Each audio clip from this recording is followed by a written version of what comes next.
જનમત ન્યૂઝમાં આપનું સ્વાગત છે। હરિનગર વિસ્તારમાં મહિલાના ગળામાંથી ચેન તોડી ગઠિયો ફરાર। હરિનગર વિસ્તારમાં મધુવન ડુપ્લેક્સ પાસે આવેલા માર્ગ પર ચેન સ્નેચિંગની ઘટના સામે આવી છે। આનંદવન સોસાયટીમાં રહેતા પદ્માબેન કામ અર્થે બહાર નીકળ્યા હતા તે દરમિયાન અજાણ્યા ગઠિયાઓએ તેમના ગળામાં પહેરેલી ચેન અહોડી ફરાર થઈ ગયા હતા। આ ઘટનાની જાણ થતાં ગોત્રી પોલીસ સ્ટેશનમાં ફરિયાદ નોંધાઈ હતી। બનાવની માહિતી મળતા ગોત્રી પોલીસ તાત્કાલિક સ્થળ પર પહોંચી હતી અને આરોપીઓને પકડવા માટે તપાસ શરૂ કરી છે। પોલીસ દ્વારા આસપાસના સીસીટીવી કેમેરાની મદદથી ગઠિયાઓની ઓળખ માટે ચક્રો ગતિમાન કરવામાં આવ્યા છે। ગોત્રી પોલીસ સ્ટેશનના પીઆઈ રવિ પટેલ સહિત પોલીસ સ્ટાફ તેમજ એલસીબી અને ડી સ્ટાફ પણ ઘટના સ્થળે પહોંચ્યો હતો અને વધુ તપાસ હાથ ધરી છે।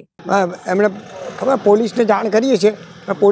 પોલીસ આવીને એ મેં જોયું અને બધી આવીને રેકોર્ડ કર્યું બધું અને બધું તપાસ કરી એના વિજયબેનના એટલે સબઓર્ડિનેટ એ પણ બધા તરત જ આવી ગયા હાજર અને આગળ તપાસ ચાલ કરે છે અને positively they are treating for this case.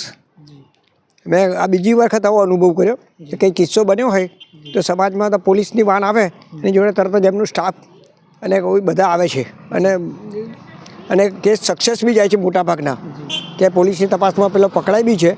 એ બધું એ બી પેપરમાં રોજ વાંચીએ છીએ અવારનવાર કાયમ જ। હા અમે એવું છે કે આ તમારી જે પ્રયત્ન છે મહેનત એ બી સફળ થશે અને આ ગઠિયો ચેન સ્નેચિંગવાળો બી પકડાશે એવી અમને ખાતરી છે। કારણ કે કાયમ પેપરમાં પોઝિટિવ કેસીસ વાંચીએ છીએ કે આટલા કેસ હતા એમાં આટલા સફળ થયા। એ પ્રમાણે તમારો બી સફળ થાય એવી ભગવાનને પ્રાર્થના અમારી છે।